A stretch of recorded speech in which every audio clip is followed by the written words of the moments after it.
Do any of us possess free will?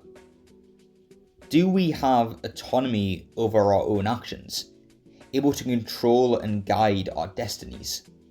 Or are we simply slaves to fate, marching to the beat of a drum that is always just beyond our reach?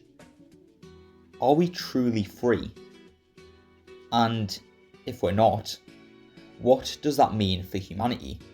Can we truly reconcile ourselves to a destiny that is out of our control, remain eternally bound by the chains of fate? These are the questions raised by the divisive and striking epilogue to Jojo's bizarre adventure Golden Wind, which is known as the Sleeping Slaves arc. A storyline that continues to divide fans to this very day, some attesting to its profound beauty and overwhelming sense of tragedy, whilst others consistently remaining baffled by its inclusion in the narrative and its thematic ambiguity. Given the topic of this video, it should be obvious of which of these two categories I happen to fall into. But it wasn't always this way.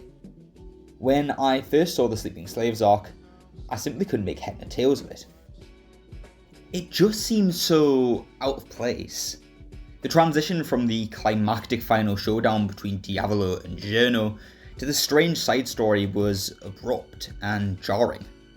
And for a number of years, I grew to really dislike it, dismissing it as an unnecessary diversion in what was an otherwise phenomenal story.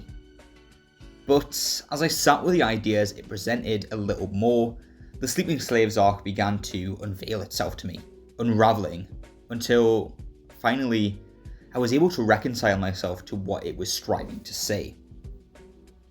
Don't get me wrong, younger me was right about one thing. It is jarring, not only in a narrative sense, but also in that it's explicitly abstract in a way that the rest of Golden Wind is not. This isn't to suggest that Golden Wind isn't thematically interesting. Basically all of the JoJo's parts are, and Golden Wind especially is dense with the religious allegory and themes of legacy, companionship, and fate. But the rest of the series is largely about being a really entertaining story first, and moves these deeper thematic concerns to the background. Not in the Sleeping Slaves arc. Instead, these thematic concerns are pushed to the forefront, and the narrative is secondary to those concerns, which can make the inclusion of this arc feel especially unusual. I should give a very brief recap of this particular story arc, especially since my argument hinges on a fairly close familiarity with its storyline. Essentially, it's set just before the main action of the narrative begins, with Mr., Bruno, and Fugo going to investigate a supposed murderer, who is revealed to be a stand user named Scopely, whose stand Rolling Stone will reveal the death of an individual to them, who becomes carved in the rock of the stand. Scopely tells the group that the only way to stop this death is to destroy the stone.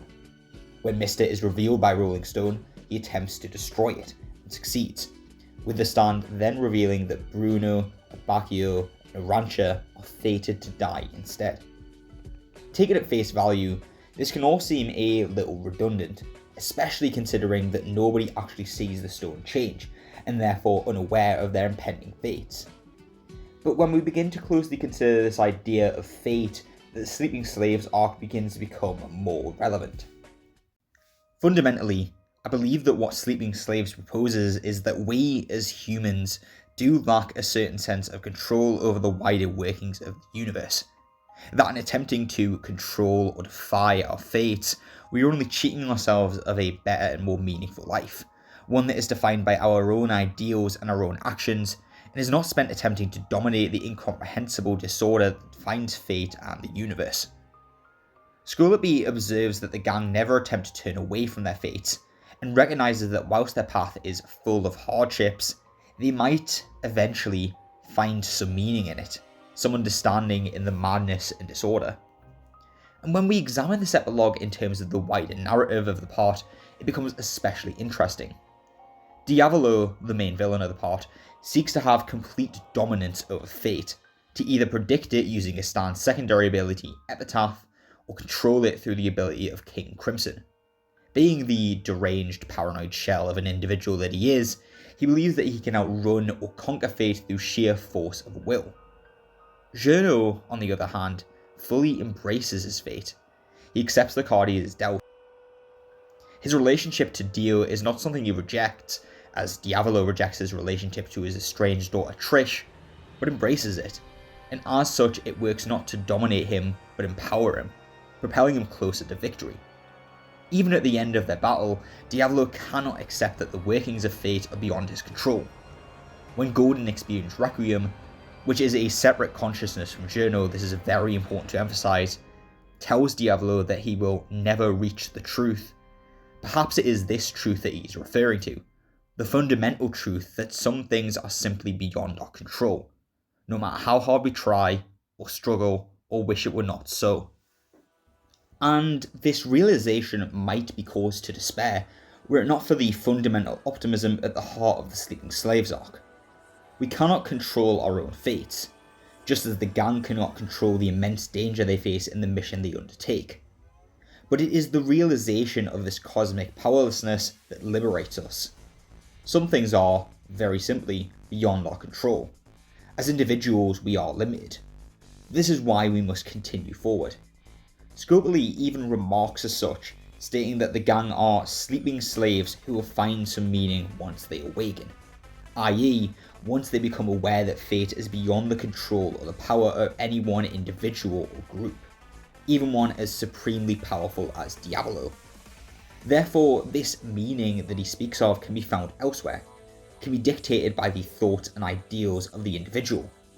This, in contrast to fate, remains firmly within our control.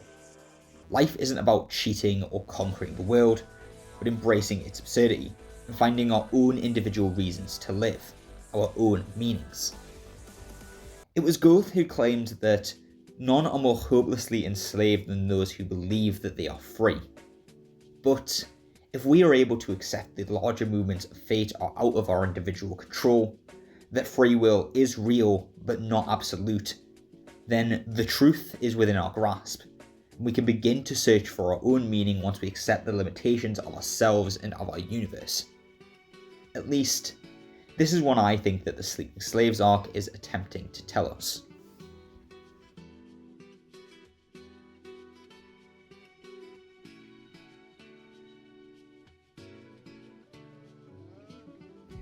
Hello, and thank you for watching. This video was originally part of a larger video in which I ranked the JoJo's Bizarre Adventure parts from worst to best. That is still in development, and I think this is a real testament to how much that particular video has gotten away from my control at this point. But I believe that this stands alone fairly effectively as its own thing. Apologies for not being super active in the past few weeks. I'm mostly just attempting to juggle work and combat general burnout, and I hope you'll bear with me. If you do have any suggestions for future videos though, please do drop them in the comments. I'm always curious to hear what you guys would like to see from me.